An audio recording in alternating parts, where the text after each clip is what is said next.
we go. Hello. I need to fix this lighting. YouTube don't give me a chance to do nothing. They just go live so quick. Let me see. I guess that's all right. Okay. Hello. How are you? This is our first book club meeting. So I hope y'all have had a chance to read the first 4 chapters of The End of Jobs. And I put a link on the Patreon in case you didn't have time to read.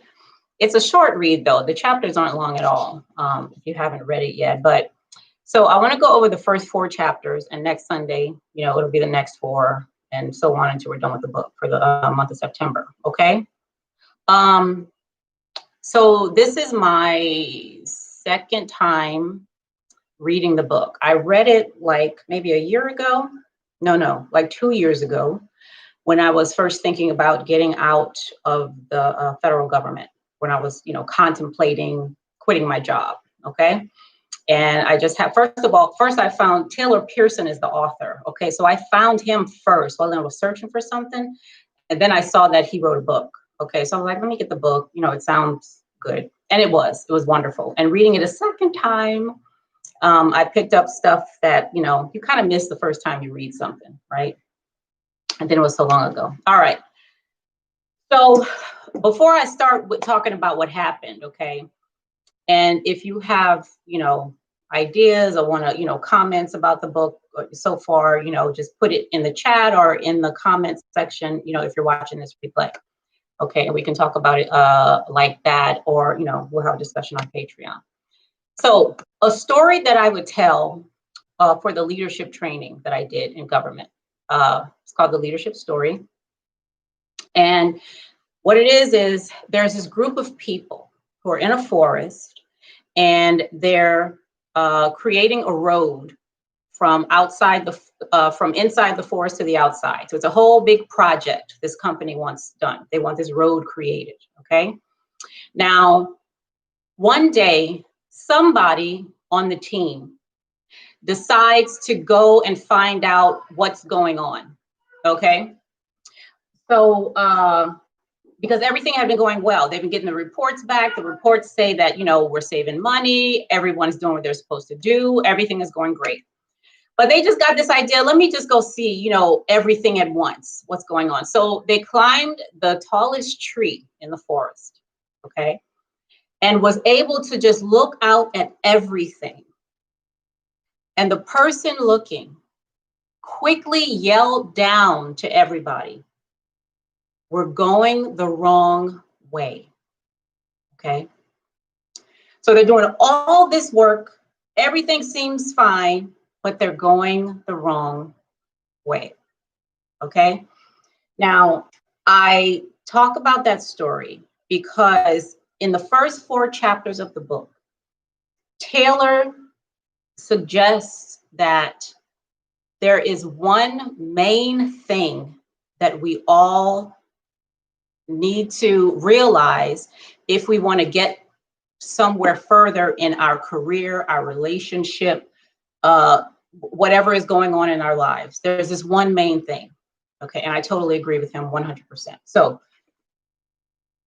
and you'll see the relevance of that story when we get to that one main thing, that you're going the wrong way. So he starts off the book by talking about these 2 groups of friends, okay?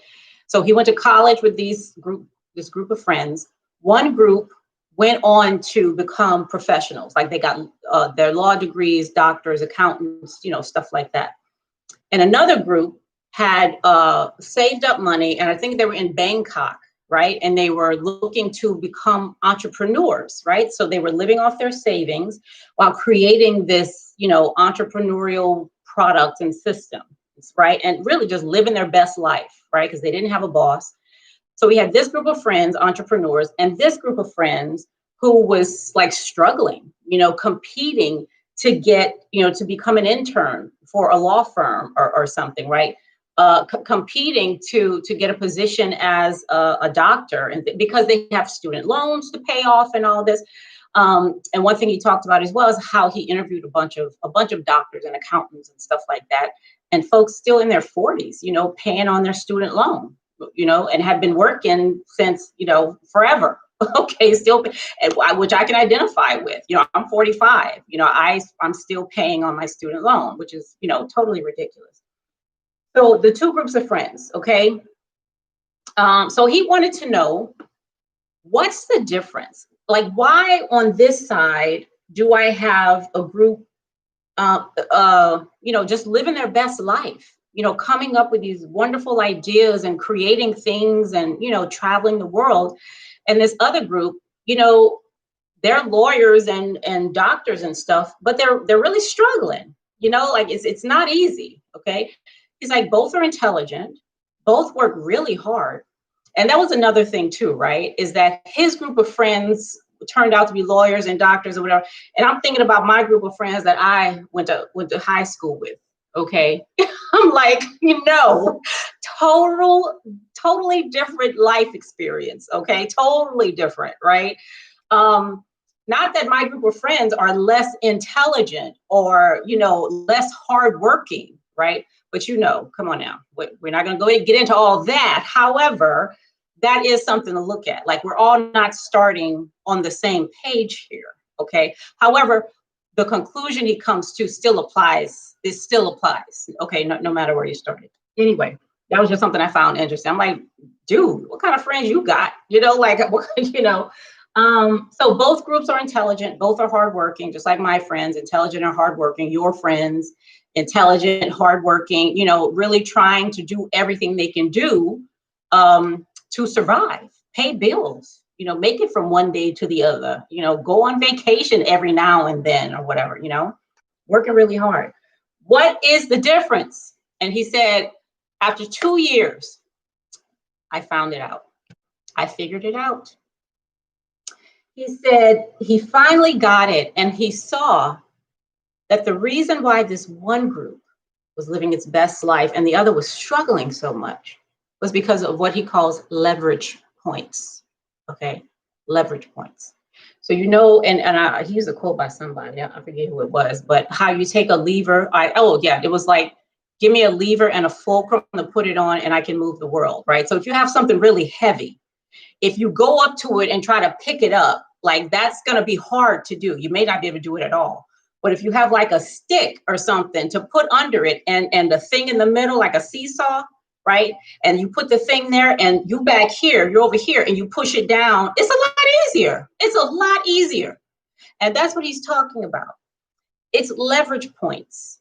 Okay. Every system has leverage points, right? So let's look at your career. Our careers, for example. Our careers have leverage points, right? So before I get to that, though, he talked also about the idea of agency, okay?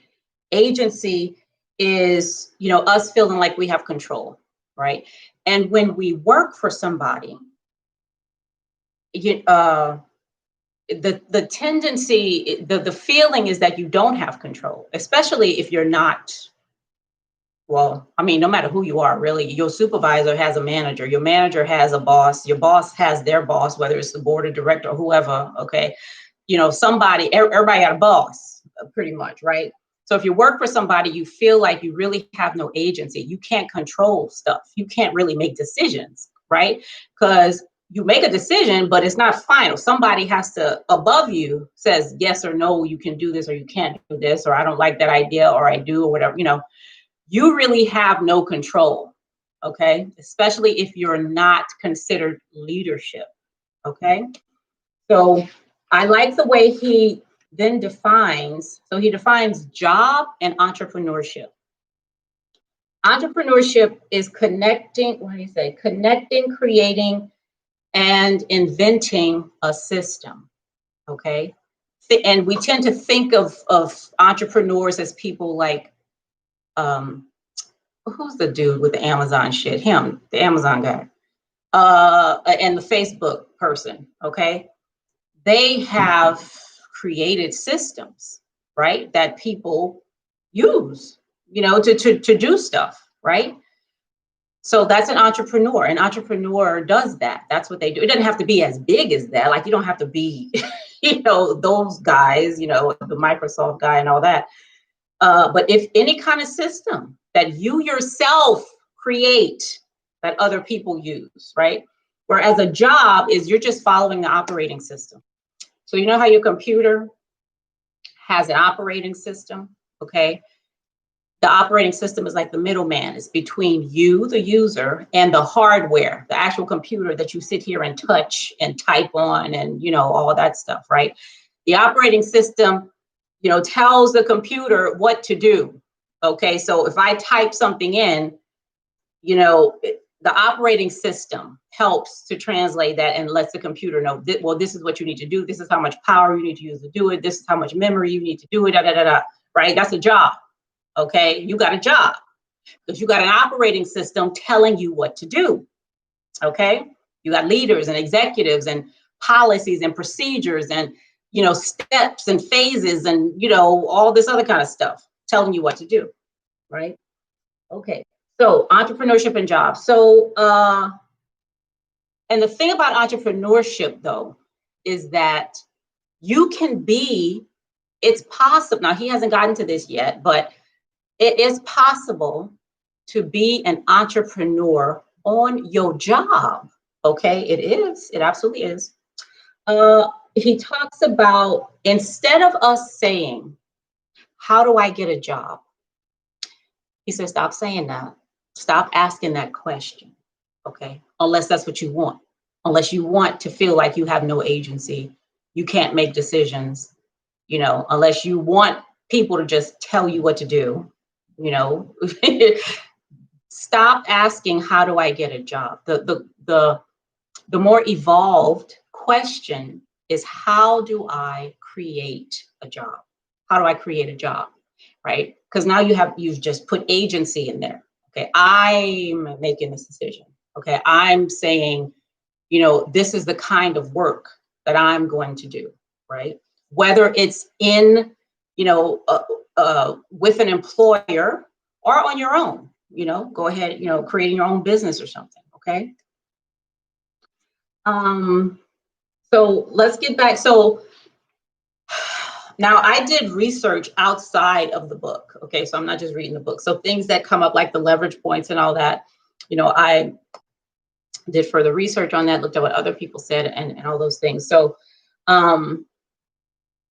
so the leverage points is so interesting, and I love that, I read about this all those years ago, which I feel is why I was really able to understanding this, was why I was finally able to turn in my resignation, as hard as it was to do, because one of the things I felt when I turned in my resignation was, like, I don't have anybody to tell me what to do.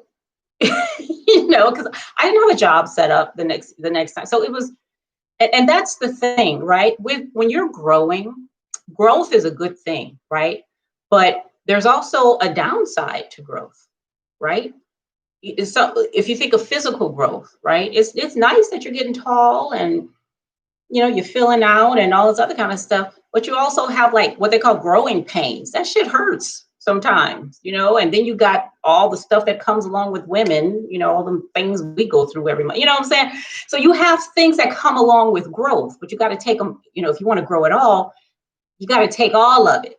Okay. You got to take all of it.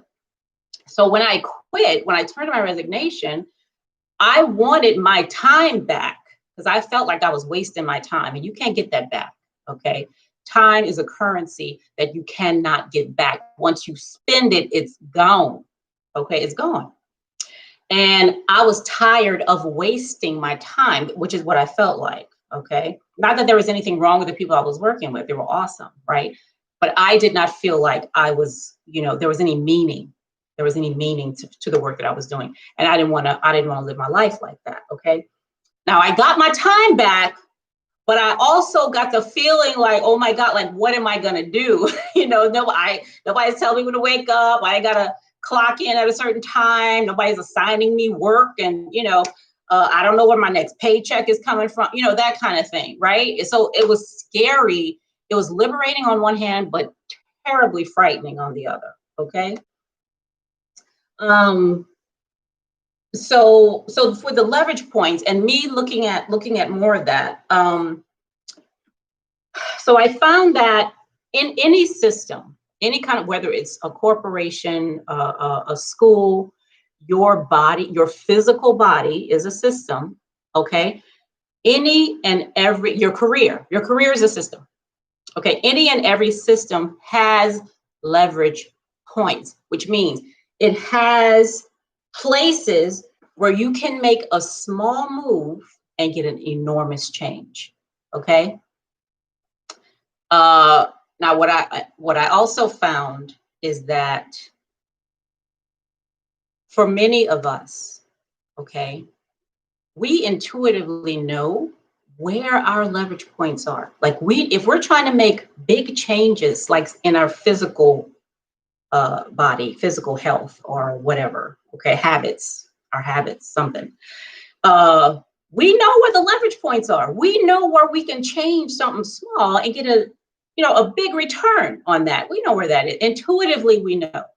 In our careers,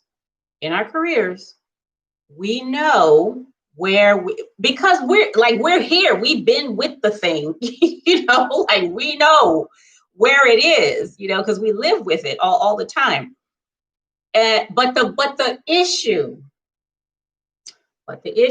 now I don't want to get, ahead of Taylor, and the rest of the chapter. Well, he doesn't really talk about this in there anyway. But the issue seems to be the leverage points that we intuitively know. Okay, we're pushing in the opposite direction. Okay, which goes to the leadership story. You're doing all this stuff, everything, and you get up here, I'm going in the wrong direction. You're doing all this work for what? For nothing. Basically, nothing's happening, right? We're doing all of this, but nothing is really changing. It's like, what is that guy's name? Oh my goodness, I forget. So it's the myth, that myth. Anyway, Zeus, the god Zeus, right? There was this other like demigod who he didn't like. He did some, how Zeus was and all those myths. Zeus, he had a short temper, child. So this guy said something or did something and Zeus did not like it. Oh, Sisyphus, that's his name. Sisyphus was jaw jabbering, okay, and didn't want to shut up. So Zeus was like, I got something for you, okay? So he had Sisyphus, and to this day, according to Greek myth, Sisyphus has a boulder that he has to push up a hill until it gets almost to the top. Then it rolls right back down. And he's been doing that. He's going to do that for eternity.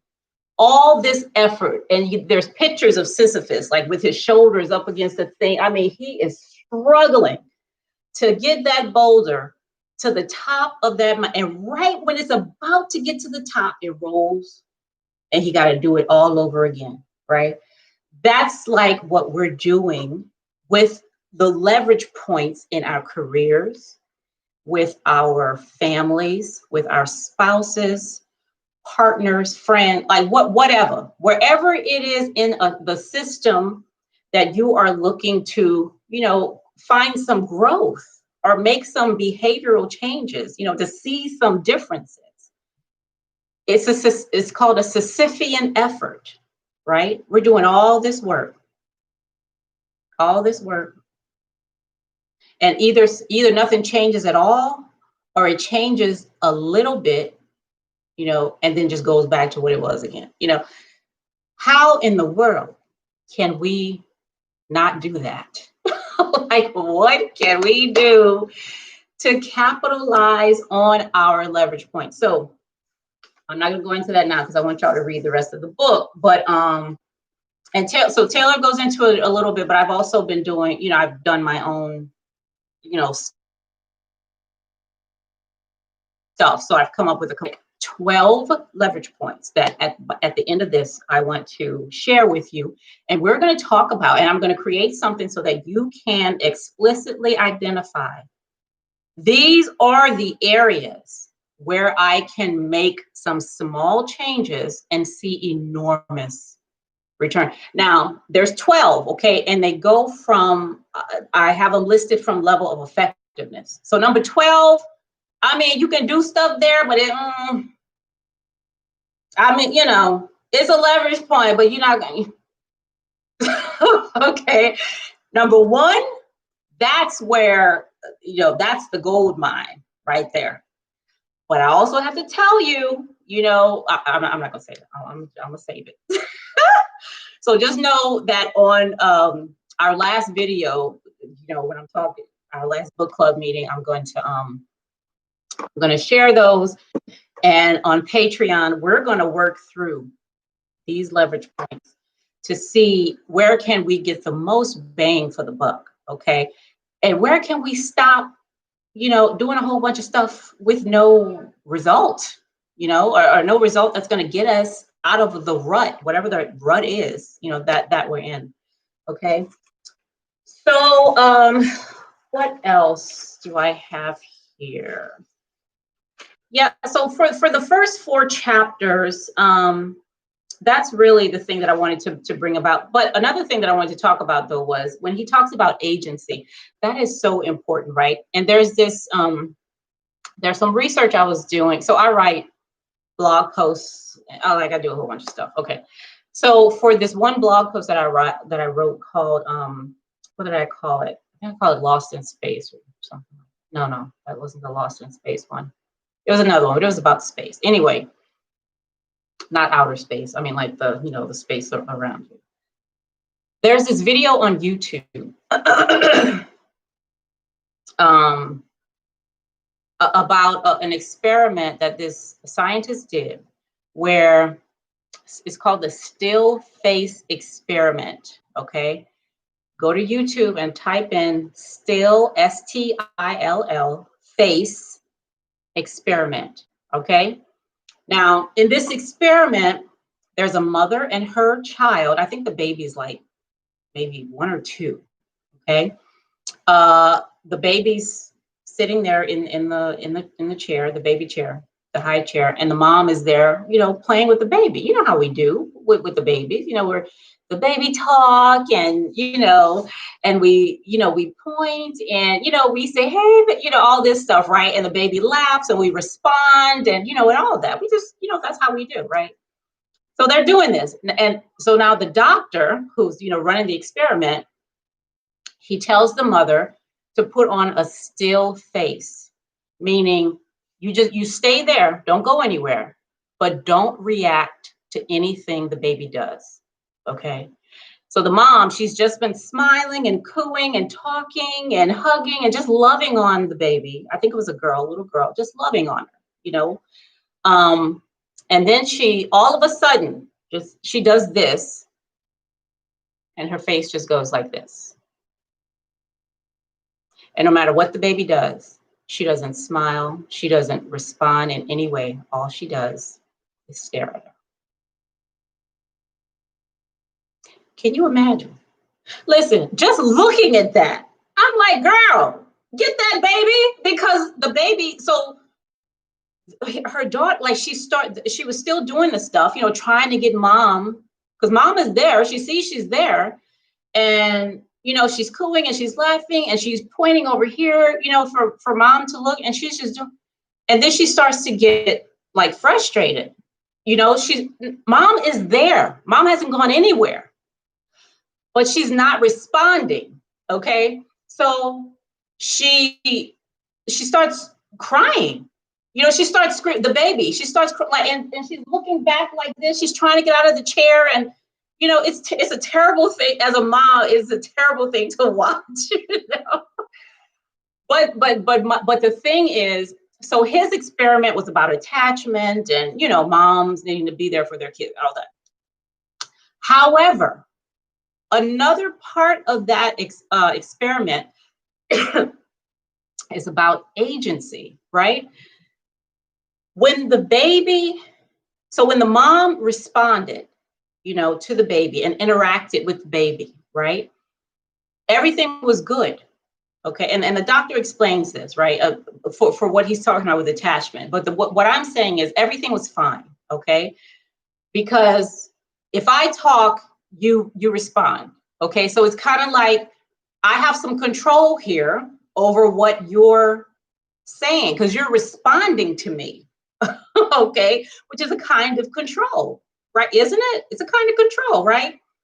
If somebody doesn't respond to you, don't you feel like you don't have no control? Huh? For those of you who have children, all right, tell them to do, and they not even, never mind not do it. Just don't respond. Like you ain't said nothing, you know? Tell me that don't make you mad, right? So that's the same. So the baby, even though mom was there, because mom stopped responding to her, it's possible that she felt she no longer has control of anything. Now this is a baby. All she knows is her mama. Okay? All she knows is her parents. If I can't have control, if I no longer have control of this, I've lost control of everything. Okay? Which is a scary thing. Very scary thing. Okay? In organizations where we feel we have no agency, that's a terrible feeling. Like it really, really is. It's a really, especially when you get to a certain level of development, and maturity, where you feel like, okay, I do have control and I want to exercise it, but you're in a place where you can't. That's the most frustrating thing in the world. Now, everybody isn't at that level. Some people are okay with others having control and them feeling like they have none. Some people are perfectly fine.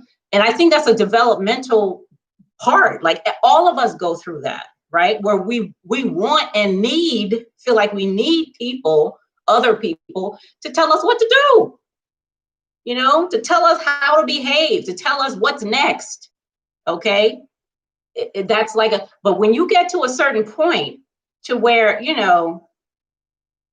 you've gone through some stuff and you feel like you're ready to, okay, now I have the intelligence and the wherewithal to be able to have control myself, but you're not able to do that. That's a very frustrating thing.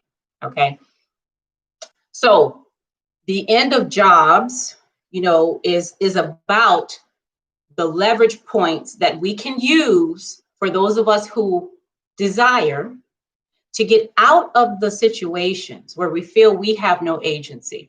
And sometimes it's not even on the job almost. You may feel that way in your own house. You may feel that way with your own body. Like you have no control. You have no control over what your body does, over your habits or whatever, okay? But we're going to talk about how we can do that, okay?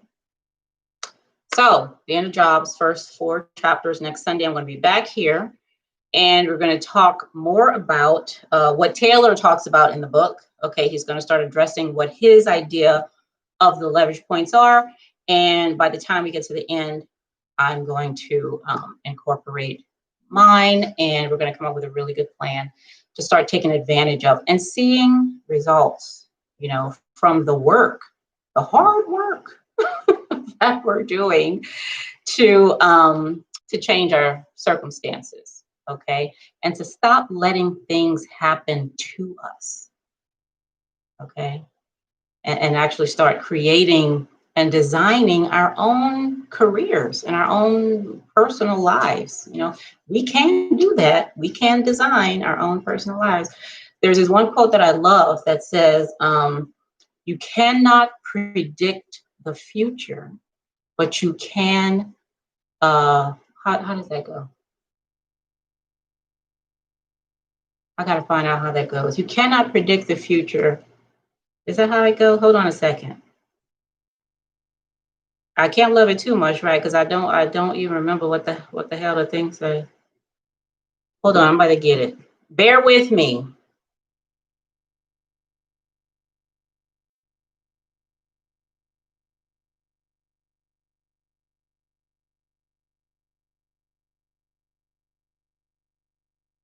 Hold on, y'all. I'm gonna get it here. Is it design it? What the hell is it saying?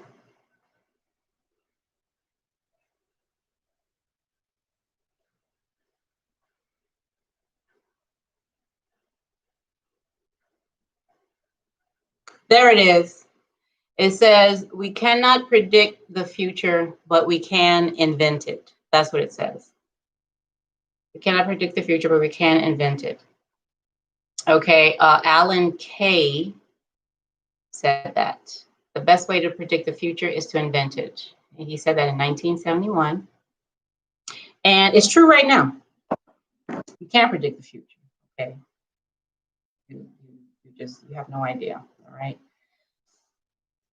But you can invent the future. So that's what we're gonna do, okay? We're gonna invent our own futures. Okay, that's all I got tonight. Thank you for being here. For those of you watching the replay, thanks for watching the replay.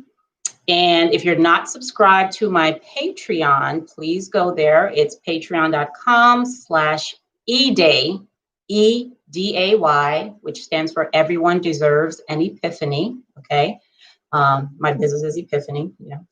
Ypifany. That's how I spell that. I don't spell it the normal way.